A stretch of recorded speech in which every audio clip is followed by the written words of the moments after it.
Yes, indeed. We are back one more time with another episode of the discussion. Yes, sir. And I am the bad guy, CJ Dove, with my partner, the most incredible, the most esteemed, the most accomplished. My partner. Well, I don't know. E-Dale. I don't know if I'm the most accomplished, but I am your esteemed colleague. My esteemed colleague. Obviously, The got good the guy. brother, the good guy, E-Dale, in the building. All day. First of all, I want to give a shout out to everybody in the comment section. If it's your first time tuning in, please subscribe to the channel. Hit the bell so you get your notifications each and every time we drop new content. And if you feel charity in your heart and you want to help two brothers along the way accomplish a great goal, the PayPal is pinned above. And if you do not have PayPal, you have Cash App, you can also use the Cash App Yes, sir. Indeedy. via money sign CJ Dove or money sign 23A Rick. And as you all know, that might be the only time that you get to call him by his real name. Boy, you said it right on the spot. Listen, you got a little energy today, man. You refreshed. Actually, it's quite the reverse. Like, I'm really fighting to... I'm trying to pump myself up and get into the moment. You understand? Okay. All right. Well, look, you don't seem like you're doing a pretty bad job. Well, it's a gift. I'll just say that. A gift and a curse. When the lights is on, it's go time. So, You already know it. shout out to my main man, LB, who I see in the comment section. And, once you put that Tupac thing out there, all the Tupac stands, I know they ready to go. Better believe it. And actually, I kind of feel some heat coming from this comment section where I feel like they thinking, like, what is he going to say today? Because some of these people kind of know how I feel about Tupac, so I think they're waiting with bated breath for me to say something wrong. I don't know, man. And if they are, then they are justified. They're waiting with bated breath to see me say something wrong. Well, look, I'm waiting too.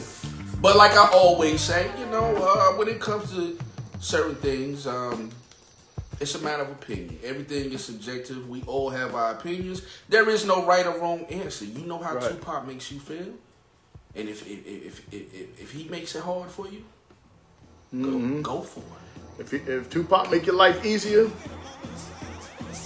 go for it. Go for it. That's what I say. And with that being said, we can hop right into the classic of today. Yes, sir. What we got? The classic of the day, in honor of the late Tupac Shakur. Woo! Today's classic, I kind of went against my own moral code for a second. I guess you could call this album. The only reason I really am calling it a classic is because so many people call it a classic. Hold on. I don't want you to jump in the bandwagon with other people. I want you to do what C Money do. Charlie Hustle does. Sometimes it's for the people. Okay. So many people, I threw a shot yesterday. Well, not a shot. I didn't throw a shot. I had a conversation about Tupac yesterday. Okay. And the overwhelming consensus was that this album was a classic.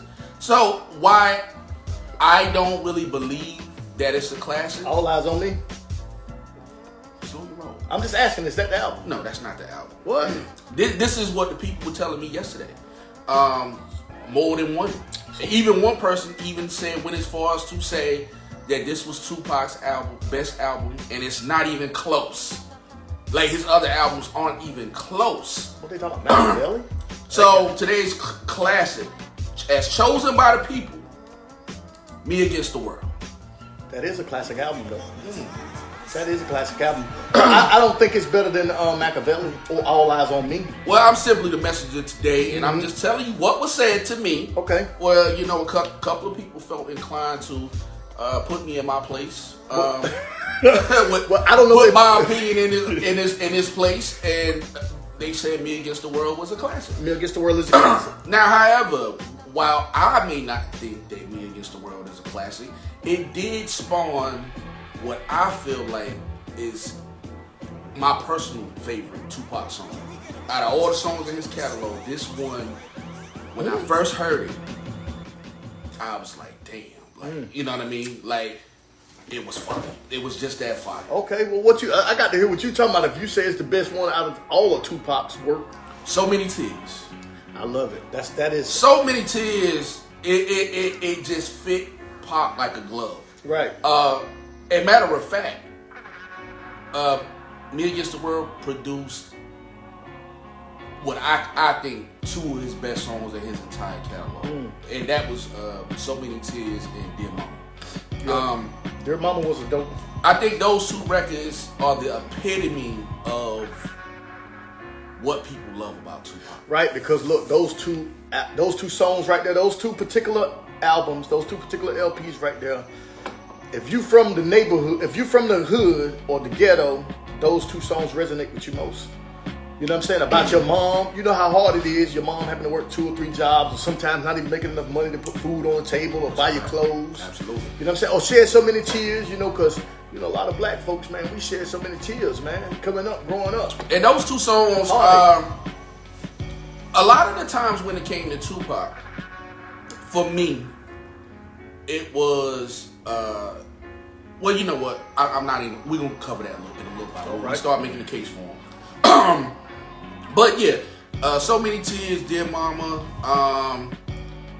What's another song on here? If I Die Tonight. Oh man, you got a lot of, you got that Me Against the World album. You got that. I told you the one that I love off that that joint. I can't even pull it up. So I'm pulling up the track list. You have If I Die Tonight, the song Temptations. Excuse me, Me Against the World, Young Niggas, Heavy in the Game, Lord Knows, Dear Mama, It Ain't Easy, Old School, Can You Get Away, F the World, Death Around the Corner, Outlaw. People, like I said, a lot of people got on me about this last night. It was just my opinion. We're going to keep it positive, you know what I'm saying? Right. Today about Tupac. I'm not going to go back and forth with any of you Tupac stands today. I'm just going to merely just tell you how I feel about it. And you can disagree. It's okay. I still love you, man. And I was a Tupac. I was a Tupac fan, but I wasn't a Tupac fan like some of you guys. Yeah. Last episode, I said nobody is above my critique. Yeah. That applies to Tupac too. Huh? It applies to Rakim too. It applies to Biggie too. It applies to whoever, Jay-Z, whoever. If something ain't moving me, then I'm gonna say it. I'm not. I mean, look. I don't think that every song that a hip hop artist or any genre of music has that you're gonna love every song. Well, I put it to you like this. I know some folks, and shout out to my brother Dio. Shout out to the dog, man. T-Dog was him and his friend Jody are diehard Tupac fans. Jody who? Jody. You said it like it was just him and Jody's friend. Is he Jody our friend too? Yes, Jody's our friend. Okay. So shout out to Jody too. Grew up with us. But those two together talking about Tupac, like it was the gospel for them. And Tupac could do no wrong in their eyes. And everything he made, they loved it. If you said it wasn't dope, they gonna tell you crazy. Me and my brother fought over Tupac. Absolutely. You and T-Dub. It got so bad in my household. Me and my brother actually pulled guns on each other, arguing about Tupac. Oh man, come on, man! Y'all was going to smoke each other about Pop. That's how real. The argument. This is in the '90s, and arguing. It started off arguing about Tupac and Biggie, and it just escalated. So Tupac fans are very passionate, just like Biggie fans. I don't think you the same way about Biggie. I think no, because Biggie was never my guy. Even in the '90s, I thought Nas was my favorite. He was your guy when you put him up against Pop. I was pretty neutral with that. Look, there's no way you. I like Biggie more. I felt like he was a better rapper and had better music overall. Like I'm talking about the album, but I always felt like Tupac was more talented. Biggie was lyrical, and so forth and so on. But we're gonna let's get into the classic of the day. Right. The classic of the day I chose in honor of Tupac Shakur on his birthday. The song I'm gonna give you today is "So Many Tears," which happens to be my all-time favorite Tupac song. To me, this song is the epitome of who that man was. It was a perfect mixture of lyricism, of the beat matching the lyrics. It pulled at your heartstrings. It told you. It to me, just the whole design of the song is what I indeed loved about Tupac. Why don't you just let me just jump right in and make my case? Hop right in. For this, Tell my man's why is Tupac the classic? Why is he the GOAT? In your eyes, what is it about Tupac that people, the way he resonates with them so much? I think that because of his leadership skills. I think that because not only did Pac possess leadership skills, not only was he a great rapper, not only was he someone that was conscious and aware of what was going on in society and spoke about it, Pac was a guy that literally, in every form and every fashion, from the beginning to the end, he stood up and raised up for what he believed in and didn't back down. Absolutely. A person like that, it's hard to take him out of their comfort zone. I don't even know if he's ever been uncomfortable in hip hop or his life, like as far as, you know what I mean, the entertainment side and all that. But Pac was everything to people, man. His albums was transcendent.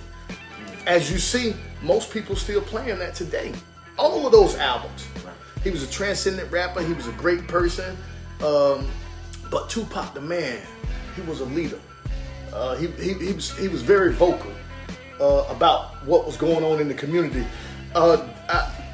A lot of people didn't like Pac, but how he spoke up and was a voice for the community, I think that was something to be said more than his music, because Pac wasn't afraid to let white America know, corporate America, whoever, politicians, if you were in the way and you stood up, did something wrong, gangbangers. Listen, man, Pac was gonna rise you, right? And he wasn't gonna stop. So, but look, all those things, I say, Pac was just the full package. So, before we continue on, now, I'm going to tap into your brain a little bit. Okay.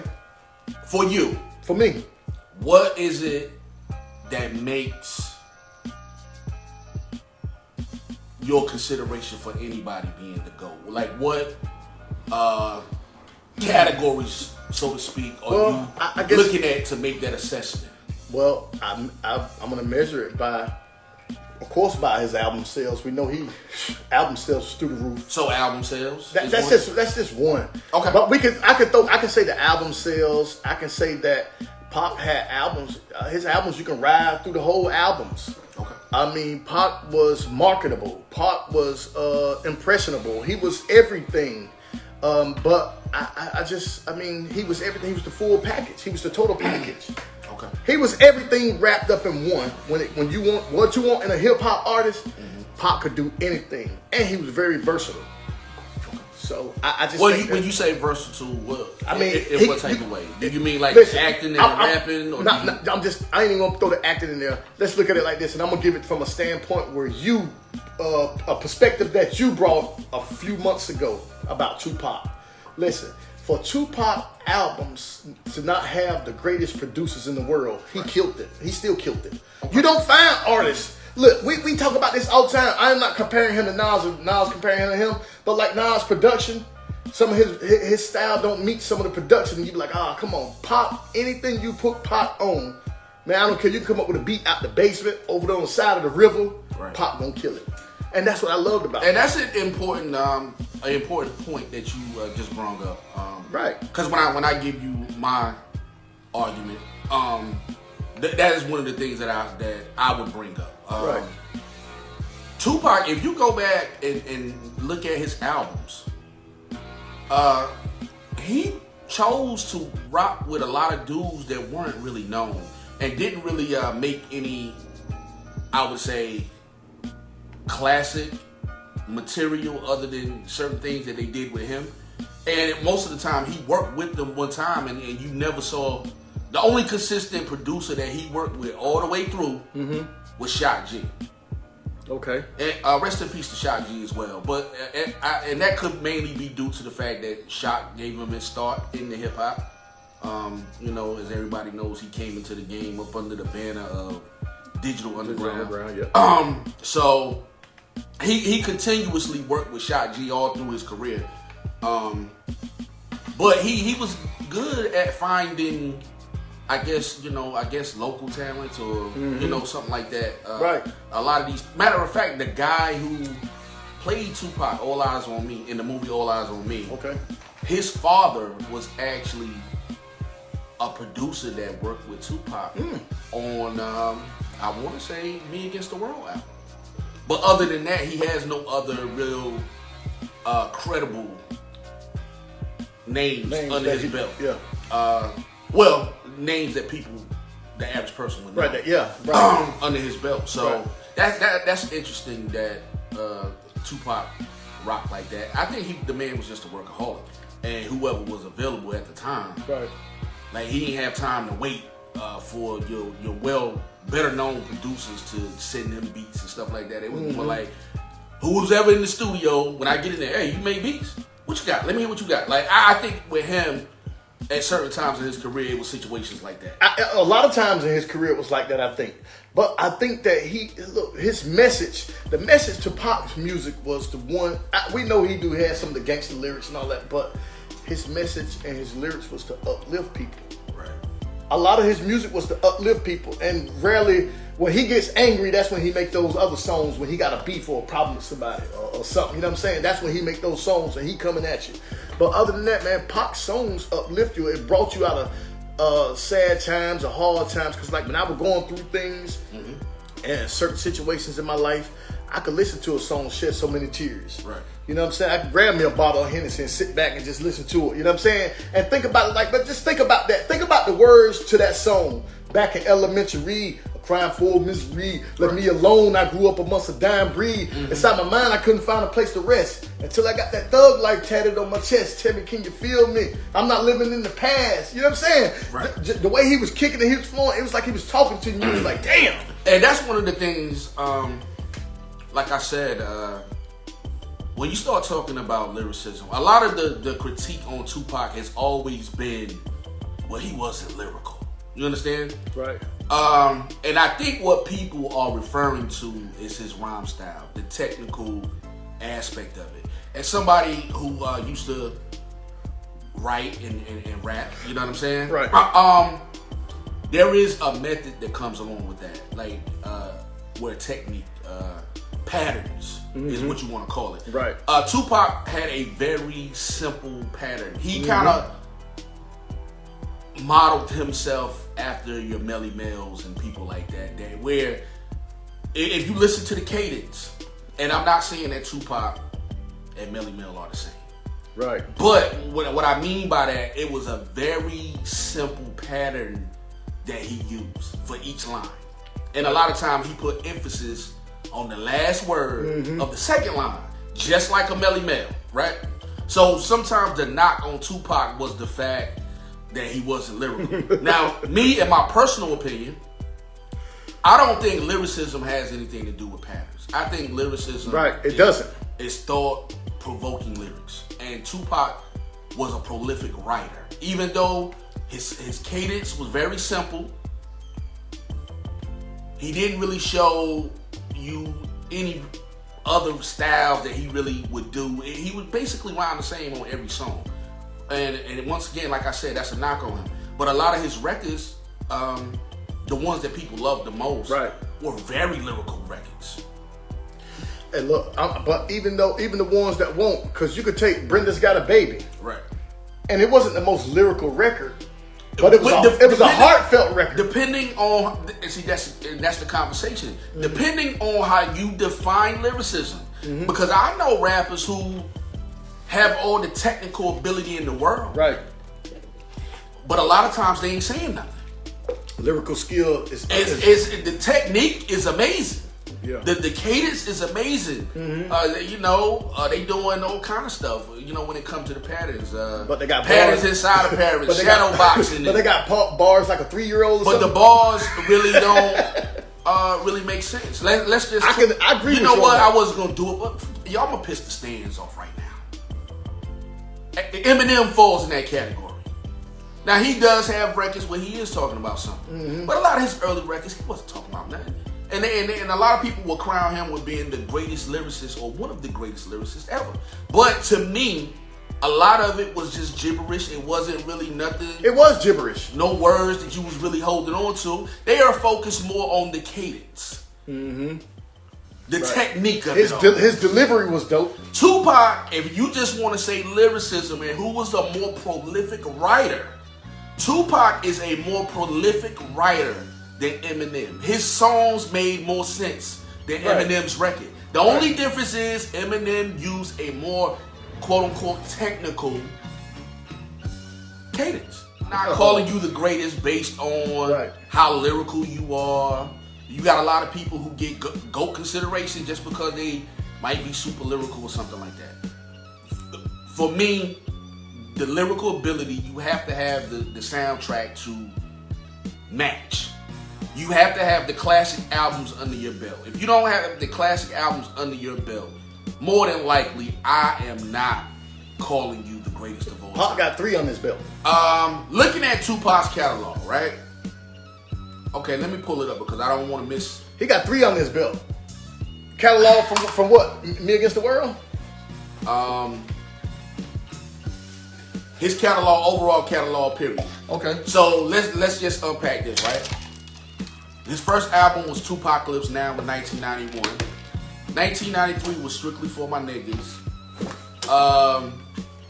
Then you had Me Against the World in 1995. Classic album. And All Eyes on Me in Classic. 1996. Then you have all the albums that were released after he was dead. Machiavelli, classic. Machiavelli, Are You Still Down, To the End of Time, Better Days, Loyal to the Game, and Pac's Life. Then he has also the Thug Life collaboration, right? Thug Life was So let's just say he has 4, 8, 9, 10, 11 albums on his belt, right? For me, the only Tupac album where I felt like the production matched what he was doing Me Against the World was Machiavelli. Yeah. For somebody who didn't, I think Machiavelli is the most well produced out of all of these albums. I think it was just orchestrated great. He orchestrated however the way you want. However you want to do it, say it. It was the most entertaining. It was. It was the most complete to me. And he gave you all facets of his personality, but the production matched. Right. As somebody who wasn't a diehard Tupac fan, that may be the only Tupac album I can go back to and damn near listen to top to bottom. Now, All Eyes on Me, I would say was second because All Eyes on Me has a lot of dope records on it. But it was a lot of records that they were fly, yo. But them records was dope. It was production issues for me. Yeah, but listen, Pac killed it. He made you listen to it too with that joint with Method Man. I mean, hold on. Let's be clear about something. When I'm saying what I'm saying, I'm not saying that each of these albums, like Tupacalypse Now, has songs I like. Right. Strictly For My Niggas has songs. All his albums, except for maybe 1 or 2 of the ones that came after he was dead, Right. they all have records on them that I liked. Listen. Now, but when I stamp something as a classic, that means I can put that thing in and listen to it damn near from top to bottom. Right? Right. What I found with Tupac, because of the production, and another knock on Tupac too, if you somebody who really studies hip hop or whatever, Tupac had a lot of, his hooks were like very simple. But they was fly though. They was dope. I mean, catchy. For some people that, but they stuff was like that they don't was matter. catchy. But I'm just telling you, for me, a lot of them songs were very, I felt like he didn't put a lot of work into it. Like it was just something, I'm in the studio, let me just bang this out. You know what I mean? Right. Where I just didn't get that sense of, like, this is a record that I want to hear again. And he had a lot of records like that. And it didn't really matter if they was lyrical or not. I have to have that groove. Look, if your beats don't make me do this, look. Let me. I can't. Can I say something? I can't give you that. Can I say something, bro? I want to say this, bro. Say it, bro. I'm gonna go with your partner Miko, man. You know what? This Miko. You know what, Miko? You keeps it real out here in the field. What did Miko say? Shout out to, that's the big homie too. Shout out to Miko. Miko said, "Hustle, you might need to put E in the studio the way he delivering them Tupac bars." Hey man. Hey man, I'm caught up on my pop life right here, man. Hey Miko, you need to be in the studio right here with us. You put him in the studio. How about that? Miko need to be right here with us on this show. Right here beside you. And I've been in the studio with Miko before. Miko is official, man. He official. Maybe you need to holler at Miko and just tell him you got the spirit of Pac in you. I got the spirit of the thug in me. Hey. But let's get back to the topic. Now, in my opinion, and once again, this is my opinion. Okay. Tupac stands. You don't have to kill me for my opinion. Right. We're not gonna kill you. I respect your opinion. You don't have to agree. I don't agree with you. Right. But for me, once again, compared to what people would consider the other greats, the names that ring off most of the time when you bring up this conversation, when you hear, most of the time you start talking about the GOATs, Jay-Z names comes up, Nas name comes up, Rakim, Kool G Rap, Rakim, Big Daddy Kane, KRS-One, Ice Cube, the list goes on and on, right? Out of let's just say the great 10, right? The great 10. The great 10. And these are the names that I see the most. Okay. Nas, Biggie, Jay-Z, KRS-One, Rakim, Big Daddy Kane, Tupac, LL Cool J, Ice Cube, Scarface, who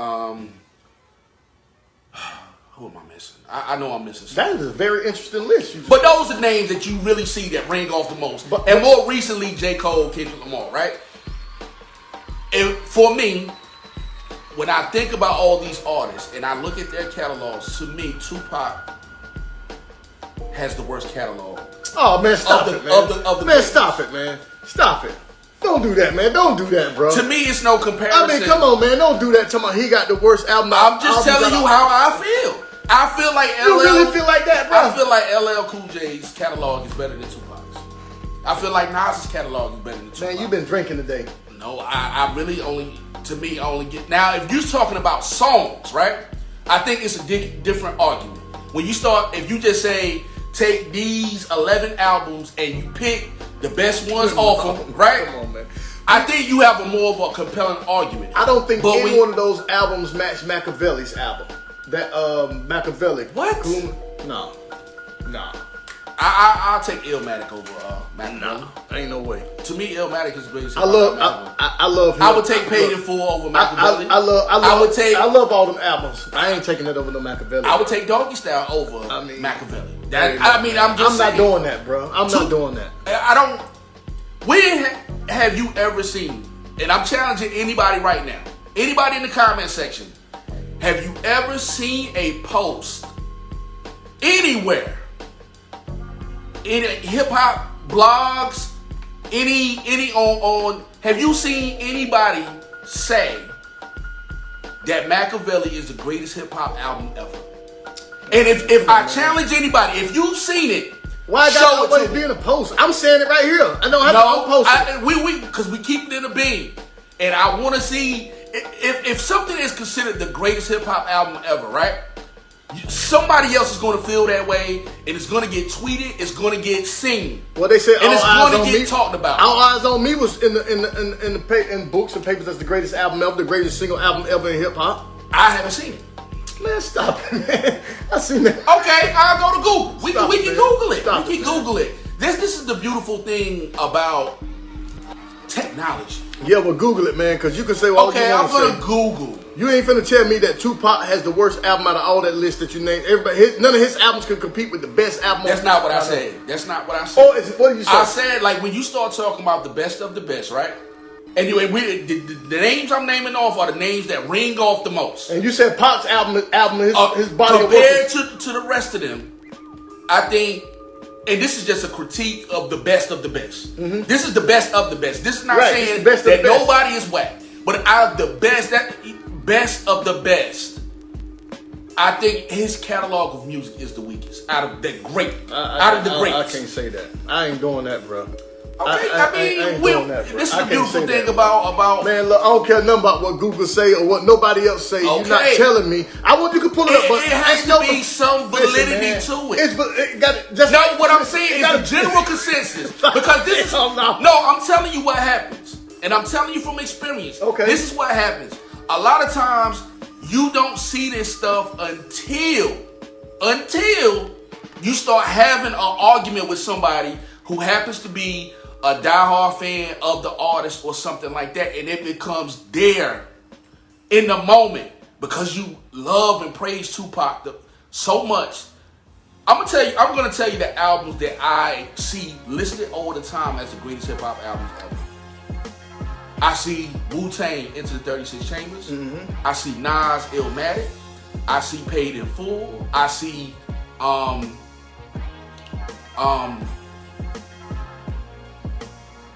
the Tupac album that I see the most, and I have seen it. I have seen Me Against the World, but I have not seen Machiavelli ever. Mm-hmm. Listed as the greatest. Now it might be listed as a classic. Yeah, it's not. I don't know if it's. I think All Eyes on Me was probably. Listed. Wait, whoa. See now what you see this. I'm just saying. I think Machiavelli could compete with all those records that all those guys. No, we're not going to do that. And it's better than those guys. Wait a minute, E. So now you're telling me. Now I want you to understand what you just said live on this air, right? You just said 5 minutes ago that Machiavelli was the greatest hip hop album ever. No, I did not say it was better than those 10 guys you listed. Those guys you listed. That's what I was saying. I'm talking about. You can look at the back. You can. No. Hold on. When this is over, you can. Hold on. Let me clarify this for you. Please do. Those lists that you named and you saying that Tupac catalog was the weakest, I'm telling you it wasn't. I'm telling you it was better than those guys. Okay. That's what I'm telling you. And you're saying and then you want to spin it and say, hey, let's go find an article that says that. If I tell you, wait a minute. If I tell you that Illmatic is the greatest hip hop album ever, you're going to be able to find multiple sites, valid hip hop magazines. I don't need that. I got a whole list of people in the comments. I don't need that. Why haven't I seen nobody tweet it before? You seeing them tweet it now, right here on your live. Because we're in the moment having a conversation. No, stop that. Stop that. We're not doing that, come bro. on, man. You just contradicted yourself. I'm not contradicting myself. Hold on. For the record, you just said Me Against the World and All Eyes on Me. Now, and Machiavelli is classic albums. Okay. And it's the best out of all the greats. Yes. Tupac, yes. And that sounds just like a Tupac fan. I'm just saying, I'm classifying Tupac as better than all those guys. I'm putting them at the top. That's just me. Okay. That's my argument. I'm putting Tupac at the top. You're entitled to listen, that. And I'm gonna take.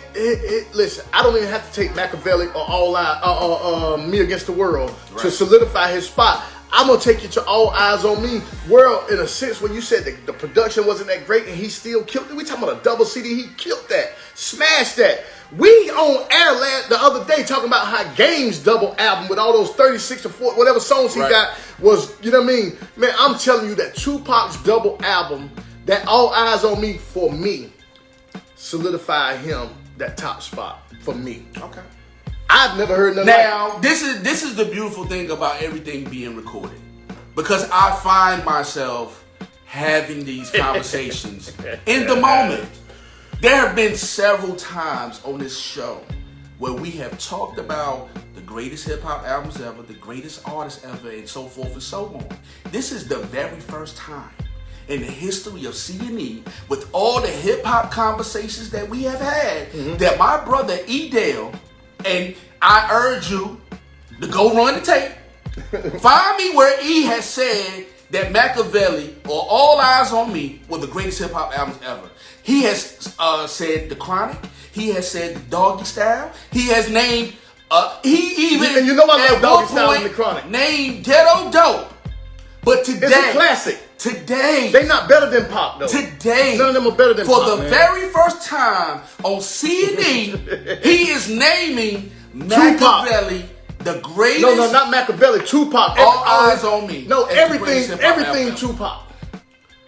Everything pop is the greatest. Now, that being said, why don't you tell the people where they can find us? Look, man, y'all can find me at my house. Stop through now. I'm just playing. Hey, look, y'all can find us on SoundCloud, iHeartRadio, Apple Podcasts, Google Podcasts, Spotify, YouTube, Facebook, Instagram. I'm telling you, we are everywhere you are, and we are the most consistent, man. Hit the bell for the notification, man, every time we go live to get new content when we are streaming, man. Go ahead and hit the link, man. Donate to the show. $1, $2, whatever you got. Donate to the show, man. It's going to go to a good cause, man. Money sign CJ Dove 23A. Money sign 23A Rick. Cash App, man. Look, holla at your boy, man. The link's in there. Y'all hit it. Look out for your people, man. And look, let's blow this thing up. That being said, we'll catch you again next Tuesday. What time, E? Around 6 p.m. It's because, you know, black folks be a little late at times. You know what I'm saying? So we'll make it through. All right, till next time. Peace. Hey, John said he